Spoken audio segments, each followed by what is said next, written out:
Ladies and gentlemen, your attention, please. Your attention, please. Attention, please. And now the moment we've been waiting for is here.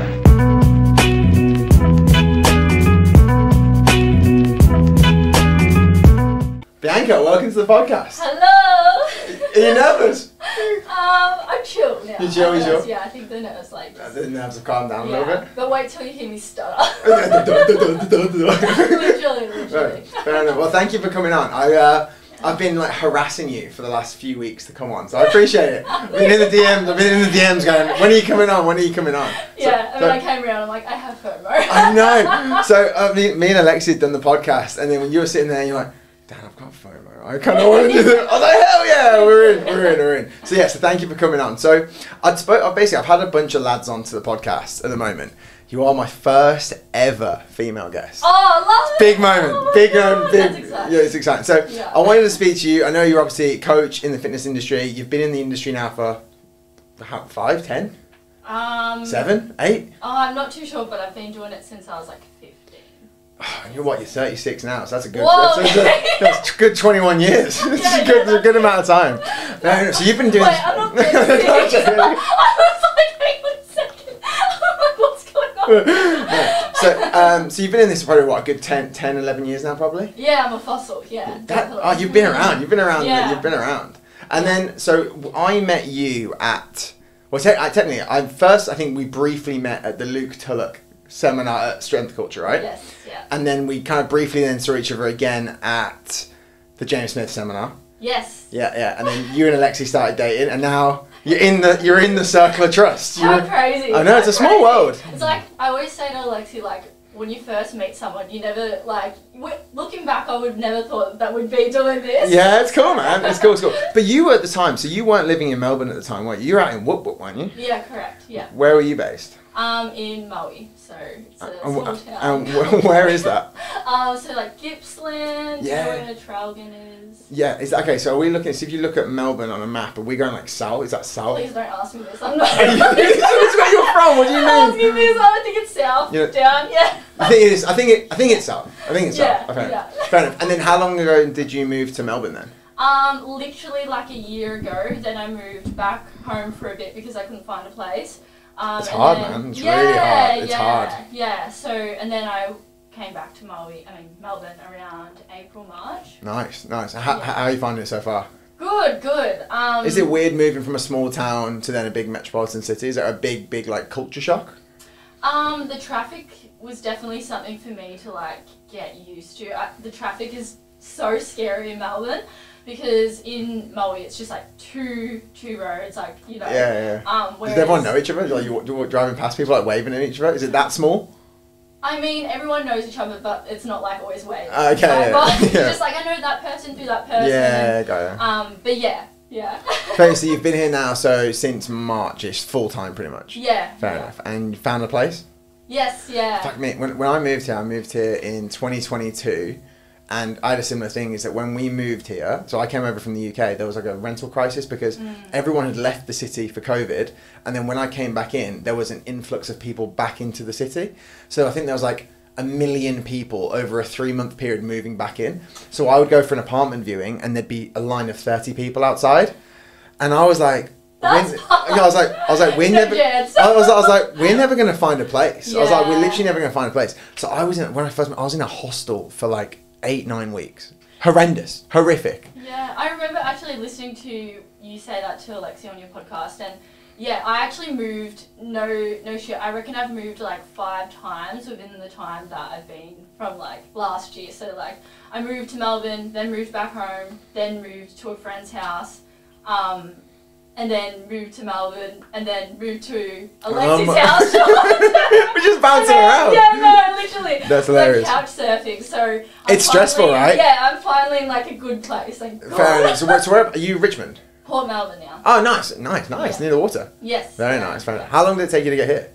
Half hour. Oh, that's not bad. That's not bad. Fair Yeah. enough. So, but you've settled in, right? You've settled in all okay? Yeah, finally. Yeah. You were doing. Am I right in thinking when you first moved here, you were doing face to face, and then you were like, right, I'm going full online. Is that what happened? Yeah. So when I went moved to Melbourne initially, I wanted to do face-to-face, and I actually did for maybe like 3 months, and then I was kind of at that stage where I was like, you know what, like I'm going to give this online a go. I had like clients to like keep me afloat on online, so yeah, I was like, okay, it's about time. I've had, you know, so many years doing face-to-face, and I've been seeing just as good as results online, so why not, like, well, let's do it, man. Let's do it. And like, I was doing freaking 6 a.m. wake-ups for like how long? So I was like, no, I'm still in that. Let's try it. Yeah. But yeah, online coaching's a lot different to face-to-face as well, so I wanted to have tried like the whole different type of coaching online versus face-to-face. Yeah, I find that having a foundation in face-to-face coaching really helps online. Oh, 100%. From like even like diagnosing like movement issues, or just from understanding client pain points or things that they're struggling with. Like you can take that from the face-to-face to the online, and then when people will have issues or they're not progressing, you can typically diagnose, but oh, well, maybe it's that or that, like, because you've seen so much of it, I imagine. Yeah, definitely, and it's just a really good, I suppose, because we're like coaches ourselves, and when you actually see it in person, seeing someone move for the first time, you're like, fuck, like some people don't actually know how to do a lunge or body weight squat. It's just like I'm one of those guys. Yeah, realization though, like you get that on face-to-face, which allows you to coach better online. No, agreed. I think it definitely is. I think obviously you're an athletic person. I'd say I'm semi-athletic, but I think sometimes because we've been exposed to a gym environment for so long, you can sometimes assume that people just will understand it or understand how the movement pattern works. And then the first time you'll see someone doing something, you're like, oh no, we have to really like start this from the ground up and like really build this. Yeah.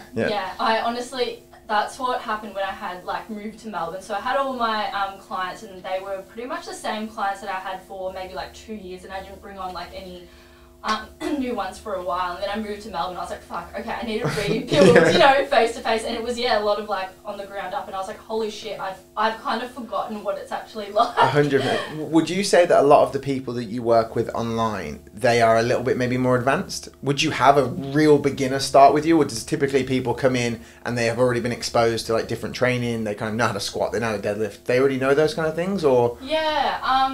Most of the people who come to me are the ones that have tried everything. So they've done the group classes, they've done like APT in the past. Yep.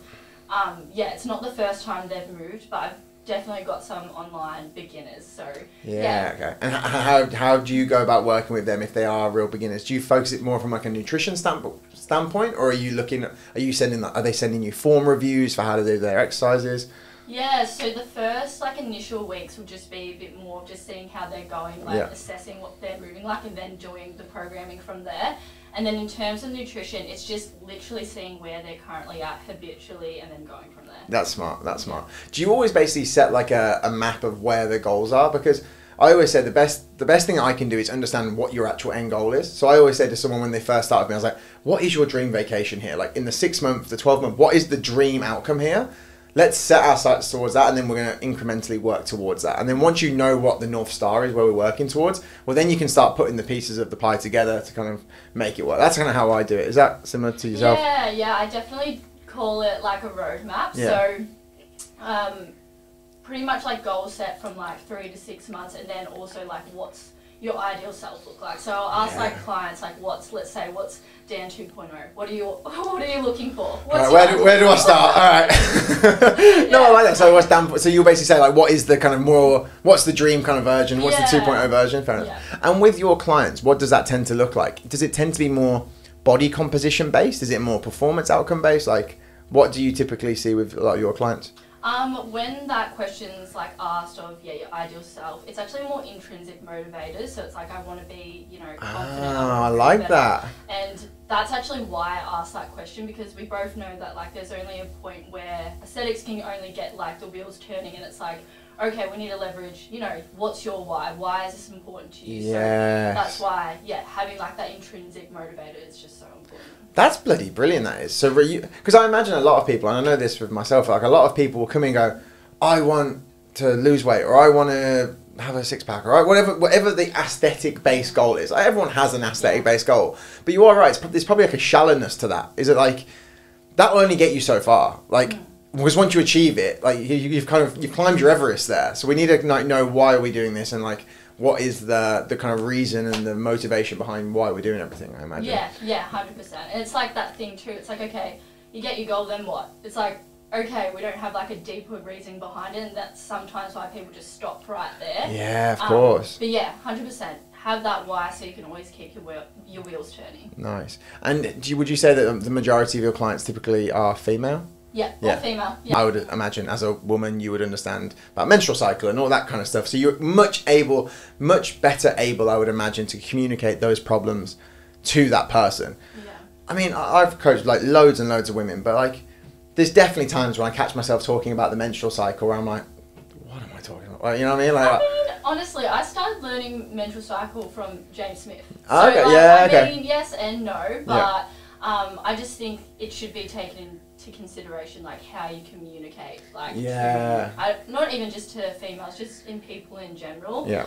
Not everyone wants that hard coach. Like if someone just told me just do that and didn't really give me the wire, go say fuck you. Like I need to have like a little bit more of like a connection. Of course, no, I like that. Yeah. I like that. Fair play. And am I right in thinking, so you have, you train with Coach Eugene, right? So yes. how did you and him meet then? So I don't really remember when like I started following him on socials, but yeah, his socials are awesome. And then it's funny about it. It's a small world, right? So about 10, it must have been 10 plus years ago. I swear I was like 18, 19. I was living back in the UK. And I would have been watching him on social media. In his really early days, or I would have been living in America. I was really young, I remember, and I'd watch him and go, and you know, like how sometimes you just think, like obviously you see someone's content, but you don't think they're a real person. This sounds weird, no, but like, I get it. You know, you don't think they're a real person, and you never think that they'll ever. And then I remember being at the Luke Tulloch thing, and then just turning around, and he was right there. I'm like, mate, I've followed you online for like the last 10 years. Like, how you doing, mate? It's like you want to poke them. Yeah, I'm like, oh my god, you're kind of like, you start pulling the cheek, So that's what, and so you've been working with him for a while now, or kind of like friends with him for a while now, right? Yeah. And how did that kind of relationship form? So I went to his muscle mechanics workshop. He put on his story, and I remember it like sold out. And I messaged him like on an email. I was like, no, I went to my spam. Like, no. But he had like a second one, thankfully. So yeah, I attended that one, and yeah, it was just like a mind-blowing weekend of like, fuck, I don't know anything. Tell you what, how humbling are those moments? I had that in the Luke Tulloch seminar we're at, where in the back of the classroom, I was looking around, everyone was like buried in their notebooks. I was like, oh, I don't know anything. I thought I knew things. I don't know anything. They're talking about like different research protocols and stuff. I'm like, huh? And they went just like straight over my head. And I remember looking at Alexi going, are you getting this? And he was like, yeah, well, do you not? I'm like, yeah, I get it. Of course I get it. Right. So you went to the muscle mechanics seminar. And then just from there, you became friends and just started training with him? Yeah. So I went and I think a couple of weeks after trained with him, and then from there just became friends. I did a 3-month mentorship with him as well. And then ever since then we've just been training together. That's it. That's it. With the mentorship you did with him, was that more business related or was that more actual coaching specific? All of it. It was actually fucking unreal. So it was around like long-term periodization of like hypertrophy, strength, also conditioning as well. And also content and business as well. So there's an all-in-one of everything anyone ever needs. Wow. Literally. And every week it was a new lecture, and then we got homework. It was pretty full on. It was like a short assignment, and also we had to make content on that. So would he mark it, or would he expect to see it? Yeah, and then he would review like our content. So like that was a really big pivotal moment for me, just like as a coach in content. Yeah, it was like oh my god, things I've ever. That's incredible, and he doesn't do that anymore, does he? I'm not too sure. This is what we gotta do. We gotta start getting him to re-release that. I'll join that. Yeah. But best thing, and I'm like one of my best friends. I've met her through that as well. So that's cool. That's really cool. Fair enough. So would you have said like when you started training with him, had you always had that? Because I think what I love, love about you is that you do have a performance-based outcome. Like I don't get the impression with you.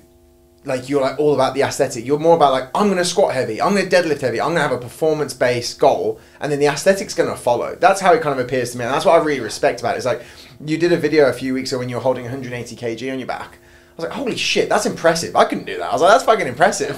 So yeah, is that kind of your philosophy to training is more performance outcome based? Yeah, for sure. I think that same thing again. It's like all those initial things of starting, like if you want to change your body, that's cool. That's so fun to like want to change your body, but over time it gets stale. So shifting towards how to become better in the gym, have better intention, get stronger, move better.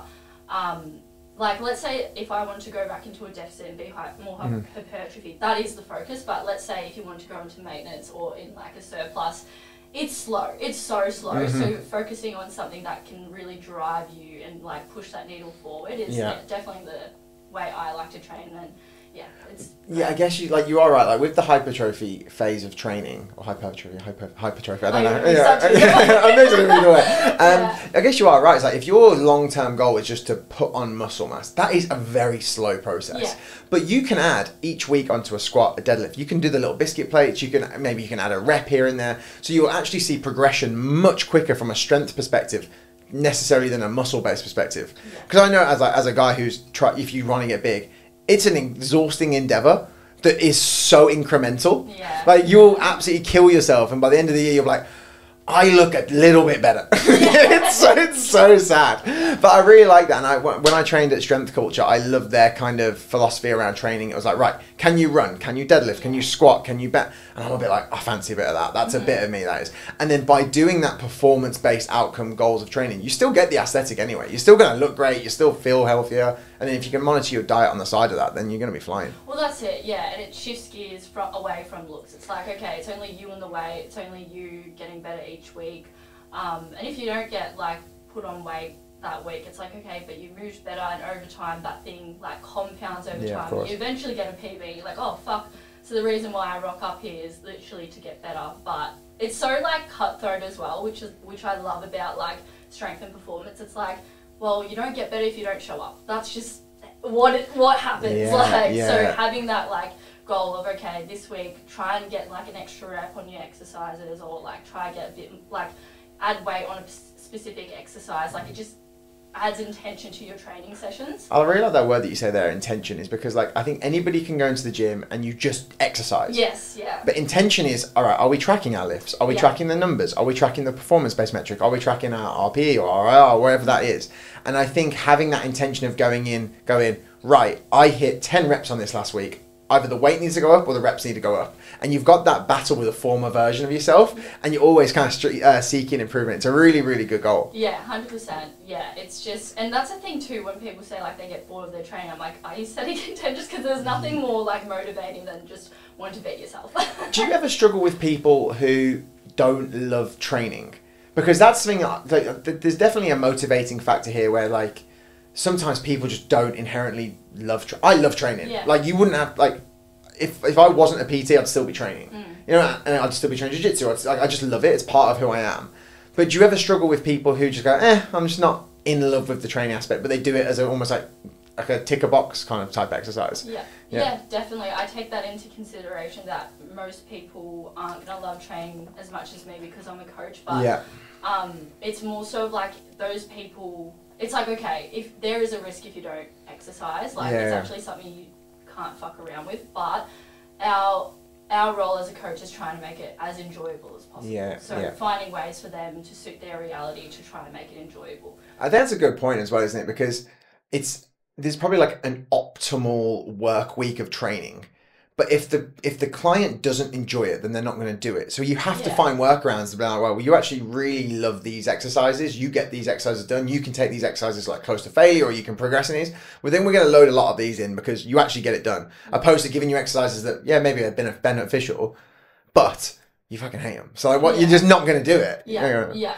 So when you have a client come to you and they're like talking about, I don't know, squatting or benching or something like that, do you struggle to get them to kind of buy into the performance-based outcome approach to training? No. So this actually probably happens a few months after we've been working together. I'm pretty open with saying like, it depends who's in front of me as well. It just depends on like where they're currently at. Are we focusing more on just like foundations, consistency? Those are going to be the prime stuff before even considering anything relative to strength. And strength's like such a big broad thing. Like what strength is to me might be different to you, might be different for them. Like it might be like moving better. in general, so, or just like getting stronger overall. So yeah, just really depends who's in front of me. But if that's something that they want to start working on, like towards specific exercises, then we'll leverage it. 100%. Yeah. So when you were working with Coach Eugene, so now you and him pretty much train all the time together. Yes, correct. That's really, really cool. It must be really nice to have him as like almost like a mentor to look over you and kind of be like, right, you're doing the right things here, and then you could probably go with him with questions and stuff about clients and stuff, I'd imagine. Yeah, That's definitely. Sick. Yeah, That's so sick. Yeah, I'm very, very grateful for everything that he's done for me. So, That's sick. That's it. Are you training for anything at the moment, in specifically or anything? Training for a 140 squat. That's big, man. That's big, man. Yeah. If I'm completely honest, it's definitely gone a bit slower than I would have liked this year, but that's purely based on like external factors, which has allowed me to give myself a bit more self-compassion with it. Yeah, I think you're a lot nicer to yourself than I would be. I'd be like, oh, you fucking pussy, fucking sort it out. No, don't you worry. There's definitely been lots of tantrums here and there. Don't worry. But yeah, it's just one of those things. It's been like a really good learning curve as well. That like sometimes just like maintaining is better than Yeah, 100%. So, yeah, and all those little steps are still steps. So that's the main thing you're kind of striving for them, and that 140k squat. Yeah, that's big, man. Yeah. And what's the closest you've got to that so far? 135. And how did it feel? Oh, easy. Like not easy. I shouldn't say that, but it was just really good to like have. I don't even know how to explain it. It's just like once you have like that goal and you actually start seeing yourself working towards those goals, you're just like, wow, I'm actually like so much capable than what I think I am. Because when you say to anyone, like 135, 140k squat, that's like a really big number. Yeah. So then when you've probably, where did you start? Like 100 maybe? And like you've started progressing? 80. Wow. Well, I have done 110 a couple of years ago, but it'd been years since I'd done a barbell squat, so I had to like build it back up again. But yeah, initially the goal was actually 120. 120 was my lifetime PB, and I think we got it in a year or 6 months or something crazy. And were you, just from your training block working towards that, were you starting with a little bit higher rep ranges? Were you starting with, like, how were you working towards that?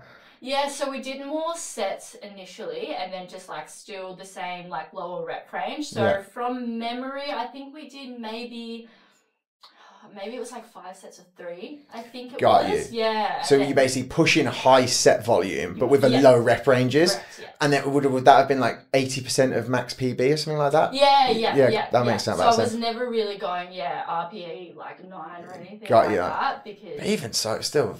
Yeah. Like pushing 3 reps of a heavy weight on your back is fucking hard, especially for 5 sets. Yeah, full fry. Yeah, I know, I can imagine. You know what, I've said this about 5 times on this podcast, but like, there is definitely a difference, I think, between like very heavy back squatting and like deadlifting exercises rather than like maybe like more stable exercises like machine based, for example.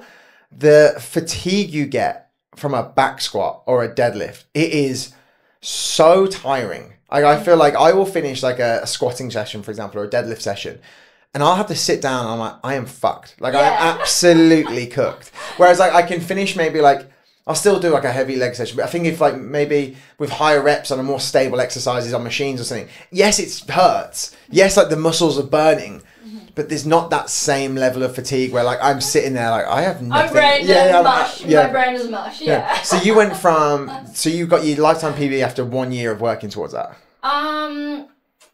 Yeah. It's also really good to be able to maintain the sole vision of that goal. Like how many people get distracted?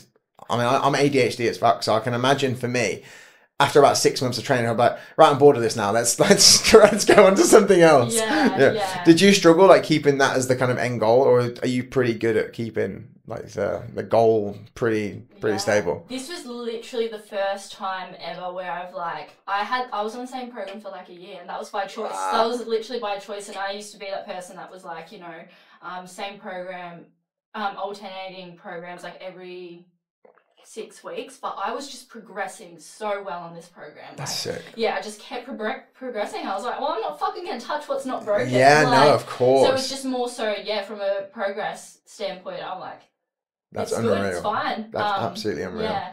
From like a squat mechanics perspective, like, are you a pretty good squatter naturally? Would you say, like, from a the actual movement perspective of it? I would say I would be better than Oh, what would you? Well, like say for example, I don't think I'm a great squatter, and I don't know if it's necessarily that I've got shit hip mobility or ankle mobility, or I can't manage my center of mass, whatever it is. I just don't feel particularly comfortable with a big barbell with a load of weight on my back, especially to hit a decent depth. So like, oh shit, like say but if I look at Alexi, for example, I think he's a really good squatter. He's got like great ankle, great hip mobility. He can hit really good depth. Would you say that you have to almost like train yourself to be good at that movement pattern, or have you always innate kind of been able to move quite well in that respect? I would say I was always good at doing a squat, but I've had to do a lot of form shit. Like, yeah, of course. Yeah, when I first did barbell squats, like I've got videos of me doing fucking wide stance because apparently that was more glutes at the time, or like, yeah, I butchered my squat back then, so I've had to build up a better like form. Yeah, and especially imagine as the load's going up or the reps are going up, like you have to It's really dial in your form. Yeah. And are you belting up with with the weightlifting shoes and everything? Oh, you've got all the gear. Yeah, I've got all the gear. Have you got the knee straps? Have you got the knee straps? Yes, oh, you've got all the gear. Yeah. That's it. I used to have these like little cheap ass ones, and they did the job for a while, and then I was like, oh fuck. What do they actually do then? So as you're hitting the depth of the squat, what do the knee straps do? They just protect your patella? Is that what they're doing? So they keep the knee joint warm, and also they kind of work as like, I suppose, a little bit of a spring at the bottom there. They help. So it's kind of cheating, really. I'm joking. I mean, No, that's it. So when do you think you'll be able to hit? Do you think you'll be able to hit 140 by the end of the year, or do you think you're pushing it into 25 now? I don't know. I really hope so. We were really in a good place, and then I rolled my ankle, and then then I got sick. So it's just been one thing after another. Life's been throwing some obstacles at you. Literally. So honestly, I hope by the end of this year. Like, I hope. I think we just take a load of pre-workout. We all go. We'll all just scream, and you just go. I think so. Let's fucking do it, and then just end up like Eugene holding the bar. That's all me. That's all me. Right. I saw a video that you were in. Is this common, right? And I can cut this out if you don't want it to. But go on. Fine. But like, I saw a video you put up at the bottom of a squat. You peed a little bit. Oh, yes. Yeah, right. Yeah, I did not know that was a common occurrence. Is that a really common occurrence with female lifters? Yeah. So, I saw it more towards women doing deadlifts, not really, squats. So, when it's like high capacity, Is it just essentially you've got so much intra-abdominal pressure in the bottom, or like when you're tensing so much, is it just it puts a load of pressure on essentially on the bladder and you just squeeze a bit of pee out? I don't know the real ins and outs of it, but from what I know, it's if it's just high capacity, it's just something that does happen. That's so fascinating, isn't it? Yeah. And I guess you've really got to normalize that again, because I can imagine there'd be a lot, like if you said to a lot of people who didn't know about it, a lot of people would probably be like quite like distasteful, oh that's gross, but it's like a really natural phenomenon. Like you're pushing your body to a limit where like it's a natural thing that can potentially happen. Was that quite common with your training that happened? Not until squats, so that that's because you're 140 kg, 135 kg on your back. It was like kind of trying to like put the pieces together. I was like, is it my pelvic floor? Like, yes, it is my pelvic floor, but again, it's like when I'm at high capacity, high fatigue, it's like you have no control over it. That's it. Yeah, of course. I'm actually going to see a pelvic floor specialist because I'm just like really intrigued to like just learn about it as well. Yeah. Fair play. Have you had any of your clients have that happen to them? No. Enough. But it's also like other things too. Like some women get it when they sneeze or like. Really? Yeah. I did not know that. I did not know that. Yeah, like really. Sneeze, it's just Oh, fair enough. Yeah. I was training at the gym once. And I was coaching this woman. It's actually it's quite sad. So we were training. It was like first session, and it was first session on a Monday morning, like 6 a.m. session. And she came in, and I was like, "Are you feeling good?" She's like, "Yeah, feeling good. I had my breakfast." And we're training, and then it wasn't like a particularly hard session, but it was a decent session. And then all of a sudden, she just vomited, like properly, like got really, really sick, like proper everywhere. And I was like, oh, okay, so let's go clean it all up. And anyway, about a month later, she was pregnant. I was like, oh, that makes sense. I was like, that now makes sense, because I felt really bad the whole time. I was like, did I push it too hard? Was I absolutely caning her? But no, fair enough. But it is interesting that your body will react to training in certain ways, and there's literally sometimes nothing you can do. Oh, that's it. Sometimes your body just does some fucking weird things that you can't really explain. But it happens all the time, man. It's completely natural. Yeah. Have you ever competed in bodybuilding in the past? Yeah. How did that go? It was good. Like, I did it when it was so funny. I finished high school in year 12 and I was like, I aspire to be a bodybuilder. Well, man, that's actually an interesting point. So, like, your passion for health, for fitness, for training, where did that stem from? Because you're from a small town. Was there a big gym culture in that town? No. So, were you a big YouTube girl, or were you like Facebook Reels, Instagram Reels? What would it have been at the time? Like, where were you getting your passions from it for? Yeah, I would definitely say from like YouTube back then, but also like home never really felt like home for me, so I just like used the gym as like the space, and then I ended up being like, you know, part of that community, started training with some bodybuilders when I was younger there too, so yeah. Fair play. And then you got into bodybuilding when you were, so year 12, would that be like 17, 18? Yeah. Wow, and how did your first competition go? Good. It's actually so funny because, I didn't even count calories and macros there, which was actually a stupid thing to do because I just starved myself. Was it one of those things where almost like you didn't know enough, so you just almost go off how you looked and how you felt? You're like, right, we gotta get leaner, so we're just not gonna eat. Yeah, that's exactly. And we just gotta train harder because we need bigger muscles, essentially. Yeah, just trying weird strategies that I found on YouTube because, I couldn't afford a coach back then, but I really wanted to compete. So, I was just doing weird shit back then, but I ended up placing first. There we go. That's sick. That's sick. Yeah. What is the kind of dieting component like to a bodybuilding competition? Like, I've never dieted down that low before. That must be a really hard mental slog. Well, the way I did it was just a really terrible time for me, which allowed me to realise that people do compete for the wrong reasons and they do it in pretty questionable ways because I did it myself. So, like, background story, I had an eating disorder and then I was still healing from it, so I went into a bodybuilding competition. That seems like a good match. Yeah. that seems like a smart thing. But so for me, it was like I just had this thing in my head and I was like, oh, this isn't as bad as what it used to be. Like, so for me, that was the thing that I was like, oh, it's so fine. No, of course. So when you went into that competition then, did that make the eating disorder worse a little bit if you've then gone into a competition that kind of forces you to you weren't counting calories, but highly to monitor food intake and stuff like that? Well, I wasn't. I was just like starving myself and just eating like chicken and greens, so it wasn't really monitoring food because it's so funny because it's like I didn't want to count calories because I thought it was obsessive, yet what I was doing it's like, that makes sense, but hang on, sorry, what did you say? I can't remember. So basically, what I was saying is you had the eating disorder, you went into the bodybuilding competition, you placed first. When you finished the competition then, had that helped the disorder or had it made it worse? From memory, I think I actually did it in the way that I like didn't do a reverse and just kept doing the same thing that I was doing. So I just kept like. So you kept getting like almost like leaner and leaner post competition. Yeah. Wow. So did that, and then eventually I started just eating more. And then it was fine. And then I did another comp like 3 months later. My body just wasn't ready for it, and I think I did it actually purely off like peer pressure. I just had heaps of people saying, oh, like you have to do like the next competition, which in 3 months, and then people would be like in my ear saying, oh, you have to win. So I kind of had that validation. If I don't compete again, then people aren't going to like me. That's fascinating. So here's a question then. So when you are going through a bodybuilding competition, you are putting your body through so much stress in numerous ways. From like, obviously training intensity would be through the roof because you're basically trying to build as much muscle mass as possible. You're in a really heavy dieting phase. As you come out of that then, you're then going pretty much straight back into a dieting phase 3 months later. Should you, if you were doing it properly, would you want to really space out competition so that you allow your body to kind of reabsorb nutrients and fair enough. Yeah, I was a dickhead.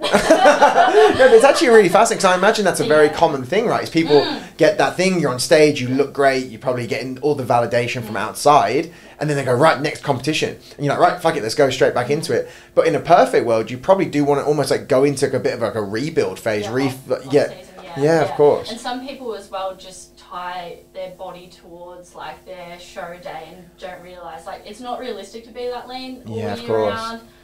So that's even another thing in itself. Well, that's actually something I've heard very common is that a lot of bodybuilders after competition do suffer with like maybe not low self-esteem, that might not be the right word, but maybe a bit of body anxiety because they're like, they can see their body changing from a post competition. But like you say, it's a very artificial environment that you're putting yourself in on stage. Like you are like I'm assuming, I don't know anything about it, but you're like water depleted, you're like lean, you're probably like sub 10% body fat, like you are so lean. Like that's not a reality for majority of years, so you can't compare yourself back to that. It's an unsustainable way to keep being like that show day, of course. And may I ask, is that something that you potentially struggled with afterwards? Like, would you look at those pictures and go, oh, look how lean I used to look? I don't even remember. Yeah, I don't even remember. It's such a long time ago. Yeah, fair enough. But probably, knowing if that's all the things that I did. Would you say, if you had a client come to you and said they wanted to compete, would you say that's would you, like if someone came to you and said, hey, I'm thinking about competing, would you err them on the side of caution for that? Or would you be like, yeah, that's a great target, let's do it? Or would you be very cautious of putting people into that environment? Well, I'm not a comp prep coach, but there is considerations that I would be asking, like, for example, like, have you been training consistently for at least 2 years? Yeah. Have you been, like, tracking your intake? Have you been in, like, different multi-phases of, like, a deficit and also a build to allow yourself to love your body in different phases? Yeah, of course. And also why are you wanting to do it? So I love that you like the why. Yeah. That's your foundation for everything, isn't it? Yeah. Like why are we doing this? Well, that's it, because like a lot of people are doing shit for the wrong reasons. It's like, okay, if you're gonna do it for Instagram likes, okay. There's surely better way. There's better things we can do for Instagram. Yeah, that's it. Yeah, and yeah, it's just. How have you, talking about the Instagram likes thing? How is your relationship with social media? I find I can sometimes be a bit of a slave to social media, and that I get heavily addicted to my phone and to posting and to content and to the addictive nature of it. Obviously, you've got a bit of a platform, you have a decent following, like you've probably got people, wanting to see videos of you. Do you find that sometimes you struggle with social media, or do you see it as a positive thing?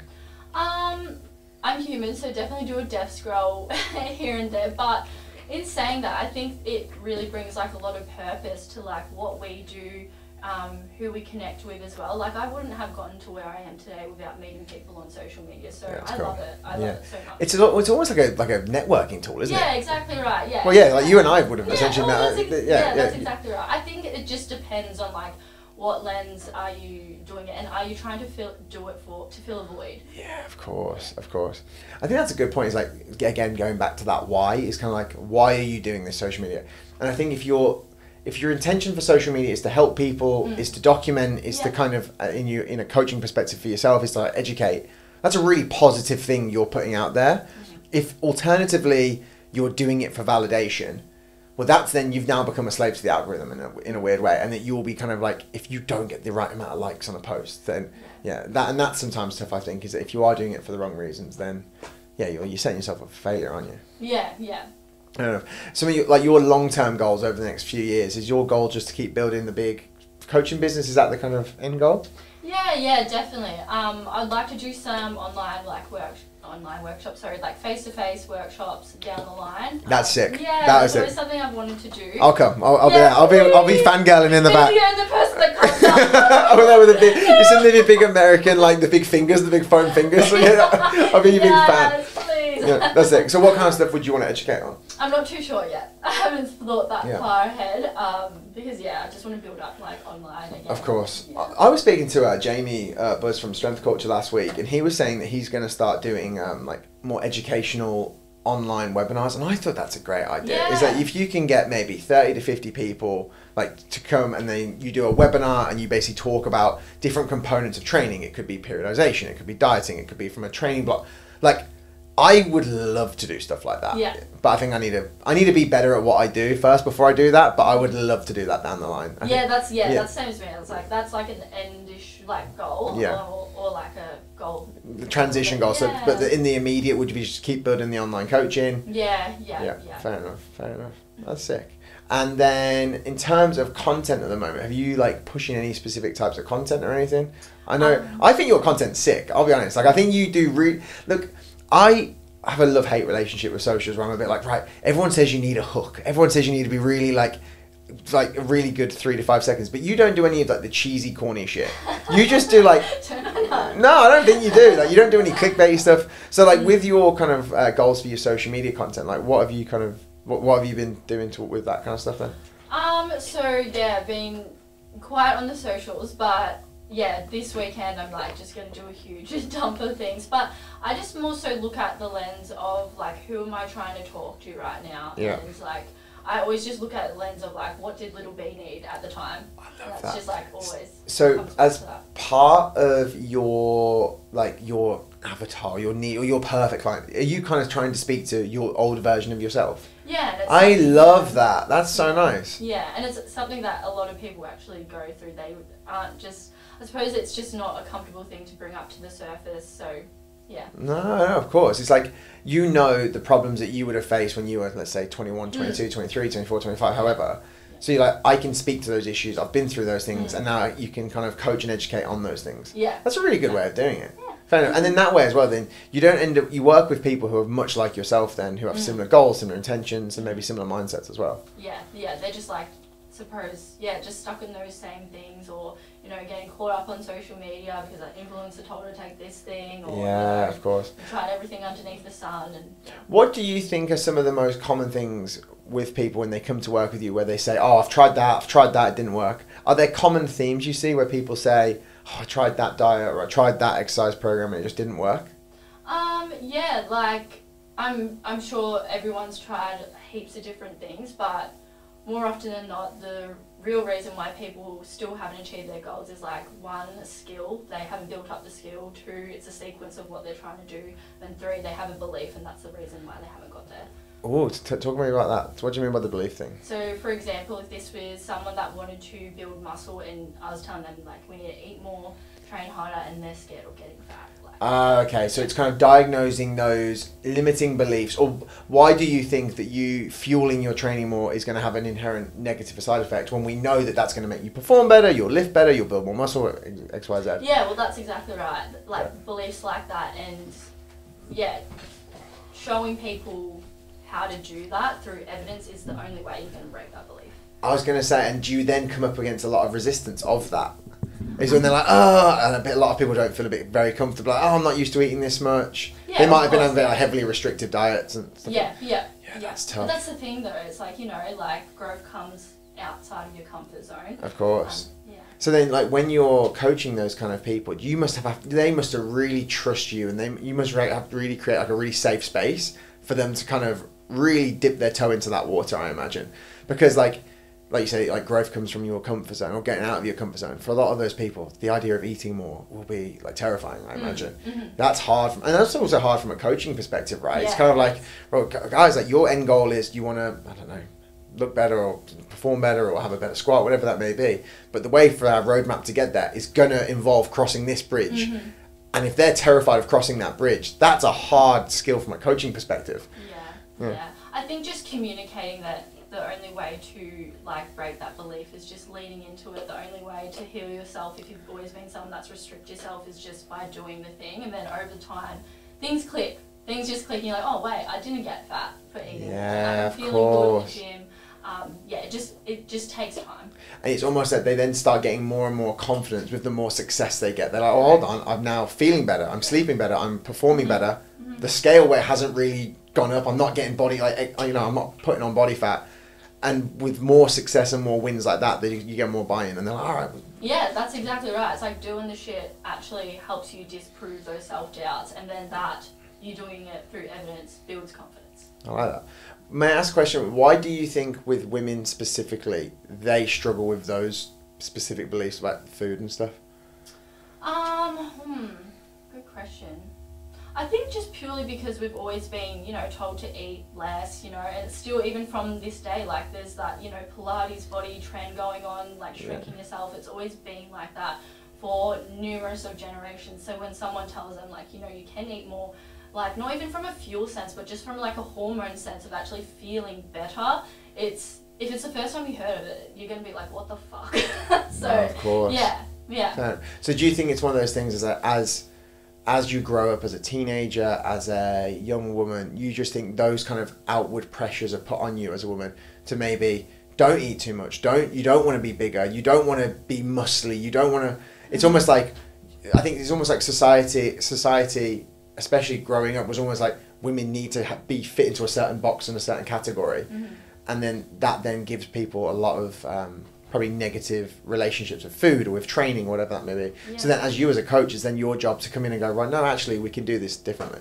Yeah, definitely. And it comes from like a lot of things, like even, I don't know, lots of like chick flicks back in the day. Yeah. Actresses were saying things about themselves, and even that gets passed on from like, you know, maybe like your parents say something about, like your mum says something about your, like their selves, and then you pass that on. So like all that like body image and everything is just from like, you know, generational like beliefs, culture. So yeah, when we're faced with beliefs, we're working with a lot of things that have happened in the past. So yeah, just need to take that into consideration, that like if someone believes something right now, it's just going to take time.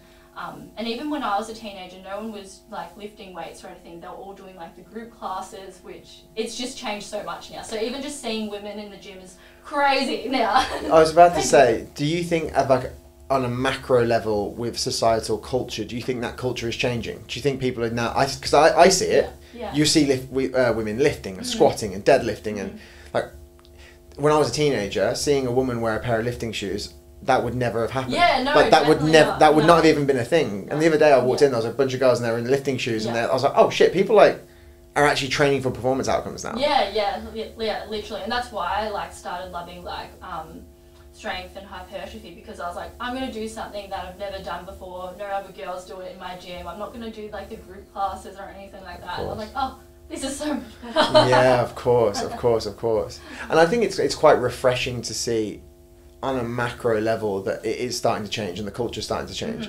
I actually almost put it down to like this might even sound corny and this might not be even the reason, but like brands like Gymshark, for example, they make gym culture, probably like women are part of the gym culture trend a bit, maybe a bit more. Whereas like, I'm just thinking about it, like growing up, if I would have gone into a gym at 15, 16, it was all men. Yeah. It was all men. Yeah. Whereas now it's very much an accepted thing that women should be training. Whereas like when I grew up, that wasn't a thing. Like you wouldn't see women in a gym. You'd see a bunch of fucking bald-headed dudes like me, like fucking, but like bodybuilding dudes. Like that's all you was. So the culture is definitely shifting, which is good, right? Yeah, and again, it was one of those beliefs. It's like women can't train because they'll get bulky like men. Of course. So it's one of those things. that is actually one of the funniest like gym myths, is like that women would train and instantly get bulky. It's like, darling, I've been trying to get bulky. I've been trying to get bulky for 28 years and it's still not happened.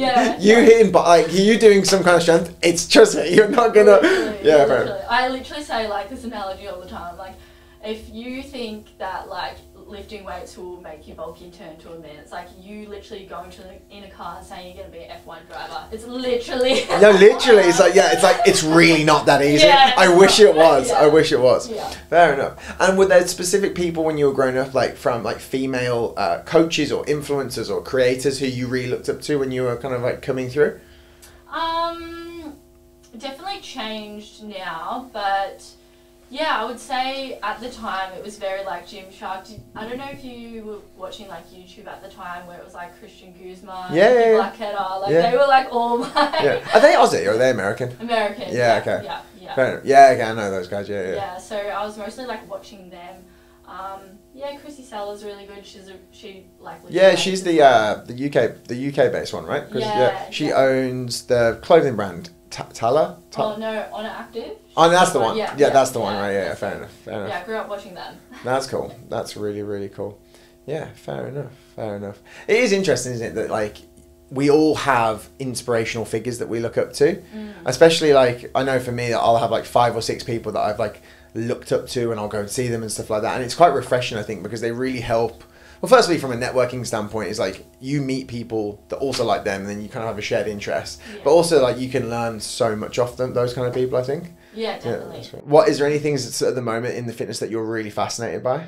Is there anything like that's really making you interested in training at the moment? I really just love hypertrophy training. I love it so much. Yeah. I just love it so much, and I could talk about it for ages. Really? That's sick.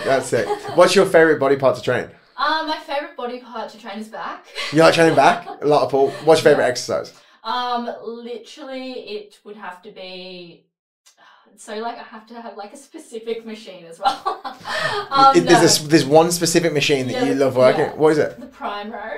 Yeah, that's so good. You love that. Yeah, love that. Or just pull-ups. Just pull-ups. Can't go wrong with pull-ups. When was the first time you ever did a full pull-up? Oh my god, this is actually such a funny story. This is when I was maybe, 15, doing like my first like... You did a pull-up at 15? I couldn't even do a pull-up at 15. No, this is the discussion what happened. So I was in like a PT studio for like a work placement and ended up working there for a bit. But I remember the guy, before he hired me, he's like, can you do a pull-up? And I was like, no. And he's like, well, how do you expect to teach people how to do a pull-up? So I literally, from that day forward, was like, pull-up, pull-up.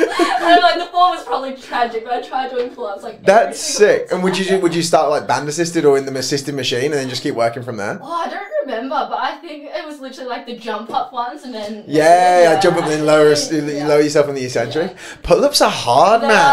I remember like I was a bit more of like a chubbier teen, and I remember all my mates could do pull-ups and I couldn't. I'd get like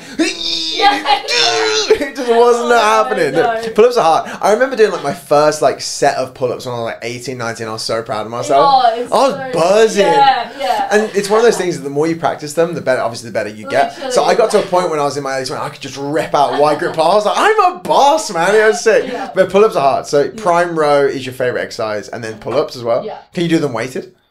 Probably not now, but back in day, good. That's impressive, man. That's impressive. Yeah. Fair enough. If people want to get to follow you or see any of the stuff or work with you, where can they go?